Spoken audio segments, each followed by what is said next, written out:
Jumbo, Jumbo, Shalom, Shalom. I hope all is well. Hope the tribe is safe. Welcome to episode 4 of Friday Fact Mania.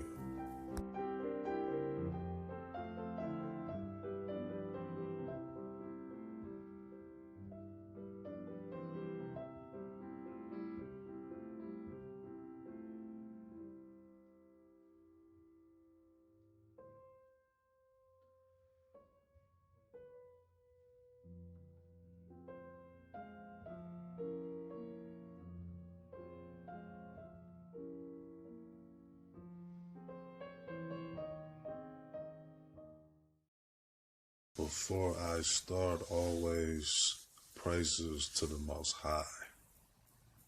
I'm about to jump right into it. So here we have the brother Michael Stewart, who passed away September 28th, 1983 in Manhattan, New York.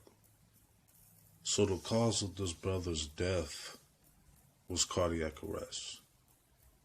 So the brother got arrested for graffitiing in a transit station area, and I guess some officers found him.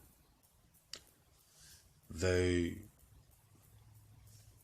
proceed with the arrest.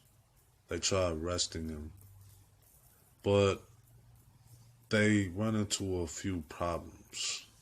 They're saying that, once again, he's too violent.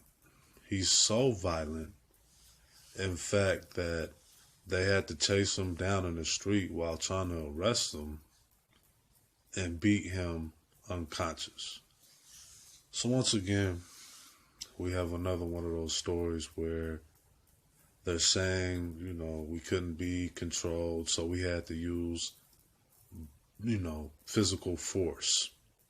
So they proceed with the arrest. They arrest him, and as they arrest him, they're beating on him, doing all kinds of things to him. They're tying him up.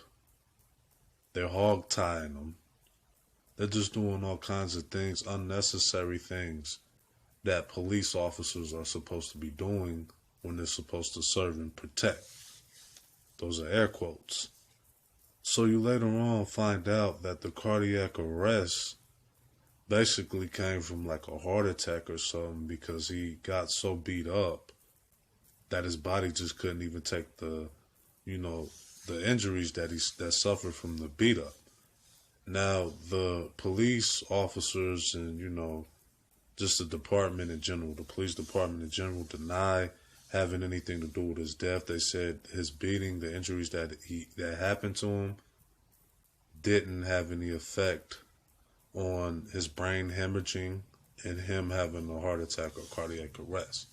But as you can see, they changed the cardiac arrest to the final report. Spinal cord injuries was his cause of death. So there you have it. They changed the cardiac arrest, and you can look it up.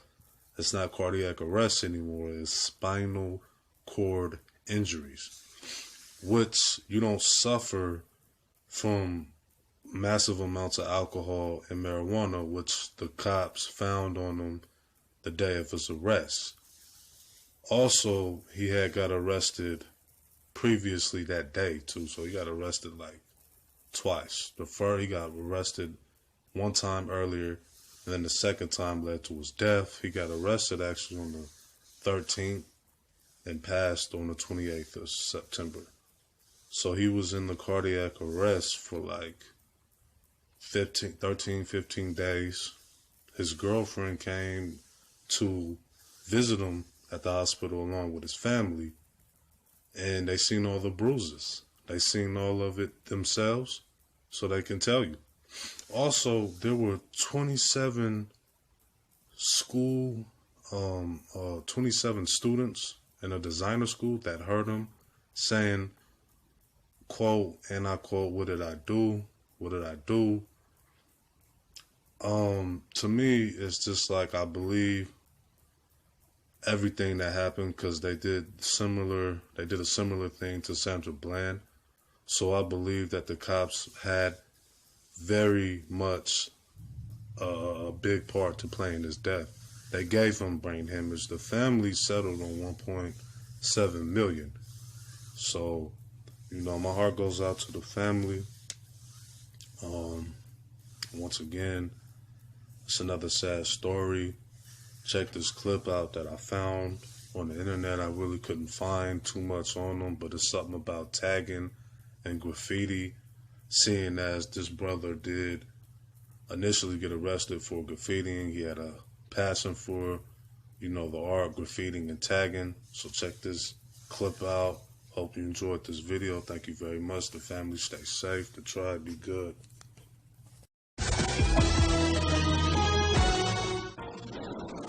Two deaths in 2 weeks. Graffiti artists or taggers trying to climb high to leave their mark. And tonight, we're getting some insight into why they go to such extremes to tag from a graffiti artist himself.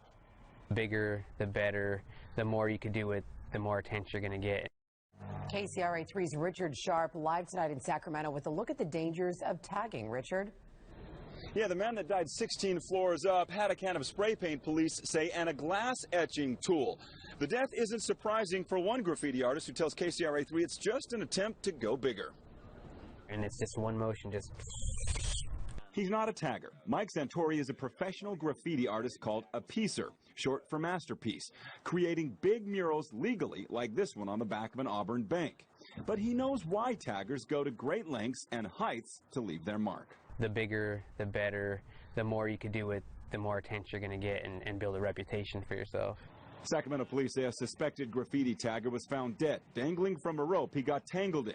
Fire officials say he had no safety equipment, just a rope he tried to rappel with off a 17th floor ledge at 12th and K. The way that the rope was looped around him put him into a position where he was more in a seated position. And on March 17th, a man fell to his death from a bridge over I-80 east of Winter Street. Police believe the man was spray painting graffiti on the bridge when he fell. Santori says these deaths are not surprising. No, it's just the next level. You know, he did it bigger, so he's more popular. He has that juice. Santori also says the deaths are sad. Many graffiti artists are just trying to express their creativity, and some take it too far. It's the thrill, it's the excitement. I want to be noticed. I'm alive. I'm here. You know, someone look at me, which we all want that acceptance. The identity of the person that died just off the 17th floor, 16th floor up here, has not been released yet, pending next of kin notification. Live in Sacramento, I'm Richard Sharp, KC.